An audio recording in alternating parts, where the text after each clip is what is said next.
Democrat strategist Doug Schoen joins me now. You agree with that, Doug? Absolutely. I think she's engaging in self-immolation. I mean, Joe Biden made her the nominee, made her vice president. Stephen A. is right. She couldn't do anything on her own. And she ends up calling Biden reckless for staying in the race, saying having only 107 days to run for president somehow handicapped her, even though she raised close to $1.5 billion. Stuart, I don't understand this at all, but she doesn't have a future in my party or any party. Do you think in her brand of identity politics, is that over? Does that have any future in the Democrat Party? Well, I think in Democratic primaries, it does. And that's part of what's behind AOC's rise, whether as a presidential or Senate candidate. I think we'll learn a lot in the New York mayoral election, because if, as we expect, Zohran Mamdani wins, that will be another feather in the cap of AOC, and she will say, this is the way Democrats need to campaign. So I don't think identity politics is done with Democrats. It may well be done with the broader general electorate.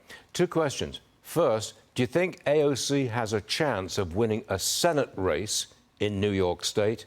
Second, do you think she's got any chance of winning the presidency at any point in the future? Two good questions. She polls now 20 points ahead of Senator Chuck Schumer, the Democratic leader whose ratings have tanked.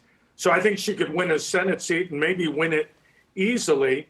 As to the presidency, I think she's a strong candidate for the nomination. She can go anywhere in the country and draw a crowd. She's raised, I think, over $15 million this year from small donors. I have no doubt if she announced for president, that would exponentially increase. I'm not sure she's electable nationally, but you know what?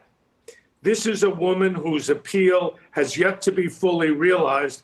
And if Barack Obama, who was a 2-year senator, can get nominated and ultimately elected, maybe, just maybe, AOC, with the support of Bernie Sanders, who's now on the screen, could well be a serious Democratic candidate, both for the nominee and ultimately potentially the presidency. 30 seconds, Doug. I think that AOC's strongest suit, her strongest issue, if you want to put it like this, is affordability.